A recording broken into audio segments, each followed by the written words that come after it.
कि इस मामले के अंदर पहला ऐसा मामला है जिसमें गुजरात विधानसभा में 3 एमएलए ने ये बात रखी है। इसके साथ में राजस्थान के 24 विधायकों ने चिट्ठी लिखी है गृह मंत्रालय को, गुजरात के सीएम को लिखी है। राजस्थान के 3 कैबिनेट मंत्रियों ने ये बात रखी है। एक राज्य मंत्री अपने भागीर जी चौधरी जी ने बात रखी है, हनुमान बेनीवाल जी ने लोकसभा में बात उठाई है, उमेदाराम बेनीवाल जी ने ये बात उठाई है, हमारे अमराराम जी ने ये मुद्दा चिट्ठी लिख के 2 बार अवगत करा दिया, राहुल कसवा जी ने चिट्ठी लिखी है। पूरे प्रकरण के अंदर साफ साफ ये है कि बहुत ही बड़ी शक्ति जो जयराज सिंह जडेजा और गणेश जडेजा को बचाना चाह रही है। आज गुजरात की सारी मीडिया, तमाम जितनी भी मीडिया, छोटे से लेके बड़ा पत्रकार लगातार 27 दिन से इस मामले को उठा रहा है। भाई राजकुमार को श्रद्धांजलि अर्पित करता हूं और हमारे एक छोटे से बुलावे पे आज राजस्थान विश्वविद्यालय परिसर से जितने भी जूनियर्स हैं, जो सीनियर्स हैं, सारे लोग आए, जितने भी जनप्रतिनिधि आए, भाई जो भीलवाड़ा से चल के आए हैं, सीकर से चल के आए, झुंझुनू से चल के आए, नागौर से, अलग अलग जगहों से जो चल के हैं, सारे लोगों का भी मैं धन्यवाद अर्पित करता हूं। आज आपके बीच में ये जो पूरा घटनाक्रम है ना, ये आपको मैं एक बार दोबारा बता देता हूं कि घटनाक्रम ये था कि जो राजकुमार के पिताजी रतनलाल जी और राजकुमार दोनों मंदिर के दर्शन करके निकल रहे थे, तो वो जो गोंडल जो विधानसभा क्षेत्र है वहाँ पे जो शहर के अंदर जो जयराज सिंह जडेजा और गणेश जडेजा जो घर है उसके सामने ब्रेकर पे पिताजी बाइक से उतर जाते हैं कि यार मेरे को डर लग रहा है, मैं बाइक चलाऊंगा। मामला ये था। तो ये दोनों पिता पुत्र आपस में बात कर रहे थे, इतने में अंदर से गणेश आवाज़ देख कर अपने सिक्योरिटी को कहता है कि भाई की इनको अंदर बुलाओ। अंदर बुलाया। अंदर अब ये है कि अपना भाई यूपीएससी की तैयारी कर रहा था, हर जगह इंटेलिजेंट था, स्पोर्ट्स पर्सन था, उसका चित्तौड़ियन स्कूल के अंदर भी मेरिट में रहा है, डीपीएस के अंदर भी पढ़ाई के दौरान भी अच्छा उसका मेधावी छात्र रहा है, अदर एक्टिविटी में भी बहुत मेधावी रहा है। तो हो सकता है मेधावी छात्र रहा है, अदर एक्टिविटी में भी बहुत मेधावी रहा है, तो हो सकता है कि उसने अंदर गाली दी है या जो बदतमीजी की तो उसने उसका जवाब दिया होगा। और जवाब के बदले में जब उसने दी उनको जवाब, उसके बदले में इन लोगों ने उसके साथ में इतने क्रूर तरीके से मारपीट की है। उसके बाद में इनके पिताजी उसको घर ले जाते हैं, किराए का कमरा एक अलग दिला रखा था पढ़ाई के लिए। फिर ये इनको सुबह ये जाते हैं बच्चे के पास में कि बेटा कोई ना, अपन कोई अब तू तैयारी कर, अच्छी नौकरी लगेगा, बाद में बदला ले लेंगे। और सुबह जब पिता इनके पास में जाते हैं तो बच्चा गायब मिलता है। अगले पूरे दिन ये सबसे बातचीत करते हैं, ये सिस्टर है ये सबसे बातचीत करती है, पूरे दिन नहीं मिलते हैं तो ये पुलिस थाने में जाते हैं कि मेरा बेटा कल रात से गायब है और मेरे बेटे के साथ में इस तरीके से यहाँ का जो पूर्व विधायक है, प्रेजेंट में जो विधायक का है जो गीतिबा जडेजा, उसके बेटे ने से मारपीट की है। पुलिस वाले मामला नहीं दर्ज करते हैं। 4 तारीख को पुलिस के पास में चक्कर काटते हैं, वहां जाते हैं तो कोई सुनवाई नहीं होती है। तो 4 तारीख को शाम को हम लोग एसपी के पास में जाते हैं, डीजीपी के पास में जाते हैं, राज्यपाल को ज्ञापन देते हैं, हम लोग हर जगह मेल करते हैं। उसके बाद में वहां का एसपी इनको ये कहता है कि चलो आपकी मैं रिपोर्ट दर्ज कर लेता हूं। तो 5 तारीख को इस मामले में रिपोर्ट दर्ज होती है। रिपोर्ट होती है, सिर्फ गुमशुदगी की रिपोर्ट दर्ज होती है। उसके बाद में शाम तक हम लोग कहते हैं कि साहब मारपीट हुई है, तो वो विधायक, वो जो एसपी बोलता है इनको कि यार तू विधायक का नाम क्यों ले रहा है, बहुत पावरफुल लोग हैं, तेरा बेटा मैं ढूंढ दूंगा। 6 तारीख को सुबह रतनलाल जी के पास में एसपी का फोन आता है, उसका पूरा रिकॉर्डिंग हमने मीडिया को दिया है, हर जगह एविडेंस में दिया है। रिकॉर्डिंग में साफ साफ एसपी कह रहा है कि यार रतनलाल जी आपका बेटा मैं ढूंढ के दे रहा हूँ, आपका बेटे को मैंने ट्रेस कर लिया है, तू चिंता मत कर। और तेरा बेटा जो मंदिरों में यहाँ जाता है, तेरा बेटा मेरे नशेड़ियों की संगत में है, मतलब कि उसको नशेड़ी साबित करना चाहती है पुलिस। लेकिन रतनलाल जी बोला कि साहब वो ठीक है, लेकिन आप मेरा बेटा ढूंढ के दे दो। तो उन्होंने बोला बेटा ट्रेस कर लिया, तुम चिंता मत कीजिए। अब शाम को वही पीआई गोस्वामी इनके पिताजी को जूनागढ़ साइड में ले जाता है। मान लो घटना तो ये टोंक रोड की तरफ, और पिताजी को लेके जा रहे हैं सीकर और झुंझुनू के अंदर कि यार सीकर बस स्टैंड पे ढूंढते हैं, रेलवे स्टेशन पे। इस प्रकार पुलिस ने 6 और 7 तारीख को गुमराह किया। 8 तारीख को हम लोग फिर जाते हैं कि यार कहाँ गया वो तो ढूंढो। तो वो कह रहे हैं कि नहीं मैं लगा हुआ हूँ। तो इतने में क्या कि जो वहाँ के जयराज सिंह जडेजा के जो सपोले हैं, जो उसके आसपास वाले, हमें कहते हैं कि साहब आप यहाँ चक्करों में मत पड़ो। हमें फिर बाद में पता चलता है कि ऐसी तो यहाँ 15-20 घटनाएं और हो चुकी, और वो लोग कहते हैं कि साहब इनके चक्कर में मत पड़ो, आपके बेटे को मार दिया, आप कोर्ट में जाओ। तो 9 तारीख को वहाँ से 300 किलोमीटर दूर ये जाते हैं वहाँ पे हेवियस कॉप करने के लिए कि बंदी प्रत्यक्षीकरण याचिका लगाने के लिए कि भाई कोई गुम हो गया और उसके लिए। तो वहाँ हमारी पूरी फाइल रेडी हो जाती है। मैं लगातार संपर्क में था, वहाँ वकील अपने हैं। इतने में ये जो बहन बैठी है इसको रात को 9:30 बजे पुलिस घर से उठाती है और इनके घर वालों को ले जाए, कहते हैं एक डेड बॉडी मिली है। रात को 9:30 बजे जबरन एक डेड बॉडी इनको दिखाती है। तो वो तो उसकी राजकुमार की थी। 10 तारीख को हम पूरे दिन लड़ाई लड़ते हैं कि भाई इसका मेडिकल करो दोबारा, आप ये करो। तो हमें कहते हैं कि चुपचाप या तो दाह संस्कार कर लो और वरना यहाँ लाठियाँ पड़ेंगी, भग जाओ यहाँ से। अब कहानी का ट्विस्ट आप देखिए, 3 तारीख को बच्चा सुबह गायब होता है, 4 तारीख को सुबह मोर्चरी के अंदर डेड बॉडी मिलती है और वो वहां के सिविल हॉस्पिटल, राजकोट के सबसे बड़े सिविल हॉस्पिटल में बॉडी रहती है। बॉडी का पहला जो मेडिकल इन्वेस्टिगेशन होता है उसमें बॉडी पे 22 चोटों के निशान है। तो उनको डर लगता है डॉक्टरों को, तो वो कहते हैं कि आप एक बार यूनिवर्सिटी में और करवा लो, मेडिकल कॉलेज में।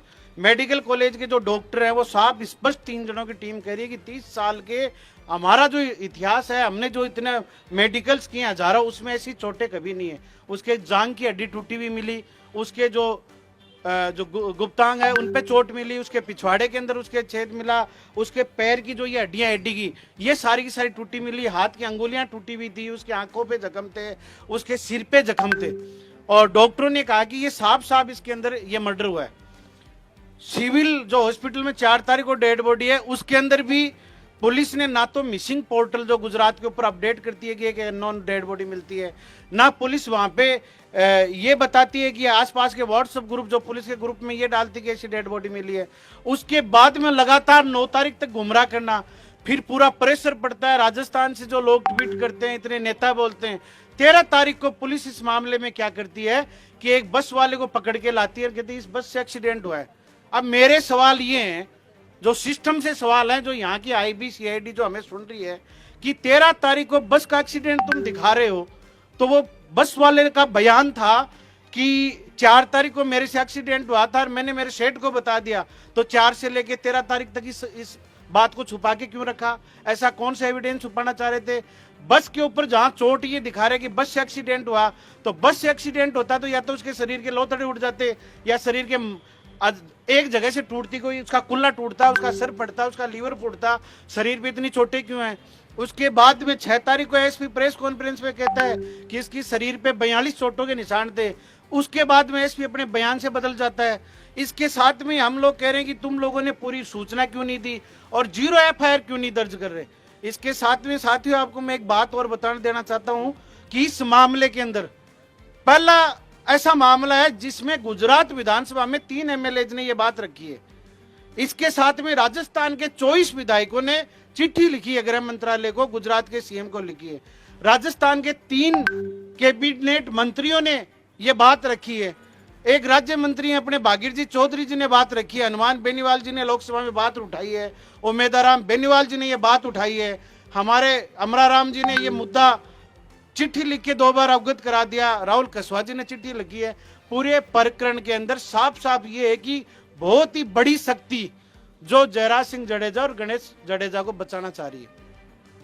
आज गुजरात की सारी मीडिया, तमाम जितनी भी मीडिया, छोटे से लेके बड़ा पत्रकार लगातार 27 दिन से इस मामले को उठा रहा है। और इस मामले को लेके हमने इस राजस्थान के, चाहे हमारे समाज के लोग हो, चाहे अन्य बिरादरियों के जितने नेता हैं, जितने एमएलए हैं, जितने सांसद हैं और जितने बड़े अधिकारी हैं, जितने छात्र नेता हैं, उन सारों को मैं लगातार अवगत करा रहा हूं। और हमने भीलवाड़ा में इतना बड़ा प्रदर्शन किया, वहां से बात रखी और लगातार मेरे पास तो उनकी, आप सोशल मीडिया चेक करोगे ना तो लगातार वो गणेश जो जडेजा है अपने सोशल मीडिया डेली डाल रहा है।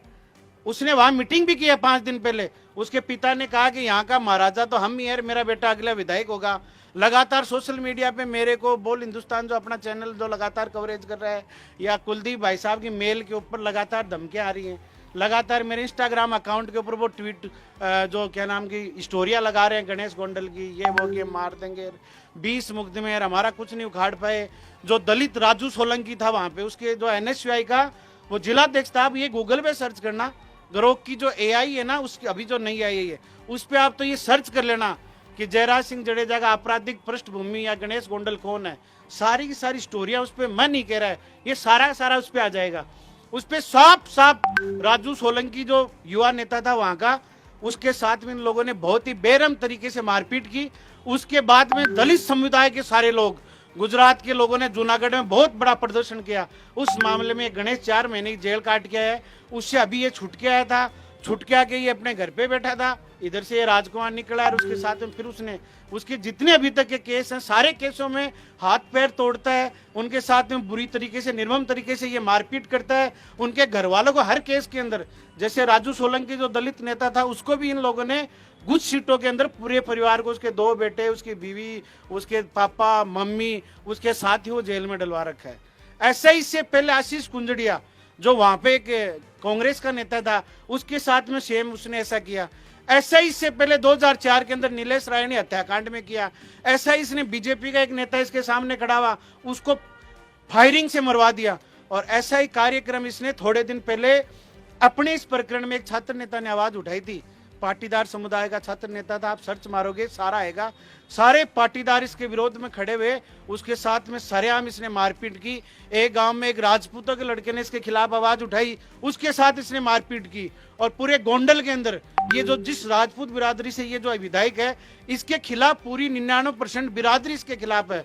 लेकिन गुजरात के अंदर पूरी मीडिया बोल रही, यहाँ के नेता बोल रहे, साफ साफ लोकतंत्र की इस देश में हत्या हो गई है। लगातार ट्विटर के ऊपर कल ट्रेंड किया, फिर भी कोई हमारी सुनवाई नहीं कर रहे।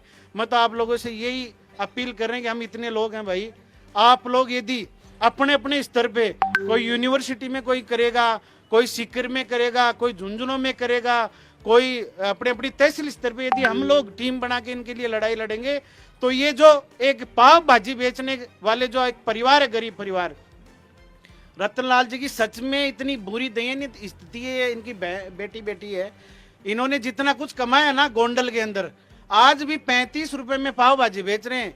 इन्होंने 1 रुपए में पाव भाजी बेचना शुरू की थी, आज 35 में। किसी व्यक्ति से पूछेंगे गोंडल के अंदर ये है कि रतनलाल कौन, बोला वो पाव भाजी वाला रतनलाल, दूसरा कोई रतनलाल जानते नहीं। इनका इतना अच्छा व्यवहार है वहां पे, एक भी आदमी इनके लिए ये नहीं कह सकता कि इस व्यक्ति ने मेरे साथ में बदसलूकी की हो। इतना सज्जन व्यक्ति, और इन्होंने जितना कुछ कमाया, प्लॉट वगैरह सारे गिरवी रख के इसको, बच्चे को बाजीराव से कोचिंग करवाई, उदयपुर से इसको पढ़ाई कराई, अलग से कमरा दिला रखा था। तो मैं सारे भाइयों से मैं तो यही कह रहा हूँ कि सारे लोग ये जो एक यूपीएससी का सपना लेके, कि जो ये चाह रहा था कि मैं इस सिस्टम में एक बड़े पद पे जाके, इस समाज के अंदर, इस देश के अंदर मैं एक नया बदलाव लाने की जो सोच रखने वाले इस परिवार के लिए आप लोगों को आगे आना चाहिए। और इस मूवमेंट के अंदर ये जो भाई कह रहे थे अभी, मुकुल भाई की अभी तक कोई कमेटी नहीं है। सारे लोग, कुलदीप भाई साहब हो गया, मैं हो गया, रतनलाल जी, सब अपने अपने स्तर पे प्रयास कर रहे हैं। अभी तो कोई ये भाई भीलवाड़ा से भी आए हुए हैं, अभी यहाँ आइसक्रीम बेचने वाले भाई हैं अपने यहाँ पे जयपुर में, वो आए हुए हैं। सारे लोगों का ये है कि आप लोग सब तय कर लोगे ना इतने जने, तो यार इतने जने तो इस देश के अंदर क्रांति ला सकते हैं हम लोग। देश की आज़ादी के अंदर सिर्फ 1% लोगों ने देश की आज़ादी के समय अपनी भागीदारी निभाई थी और अंग्रेज इस देश से चले गए। और ये जो अंग्रेजी रूपी जो व्यवस्था है गोंडल और राजकोट की, इसको चैलेंज करने के लिए हाई कोर्ट में तो हम लड़ाई लड़ रहे हैं, लेकिन आप लोगों का धरातल पे हमें साथ की जरूरत है, आप लोगों की हमें सोशल मीडिया पे जरूरत है, आप लोगों की हमारे हर जगह जहां लड़ाई कर रहे हैं वहां पे आपकी जरूरत है। और ये तो ऐसा मुद्दा है कि एक राजस्थानी का मुद्दा है।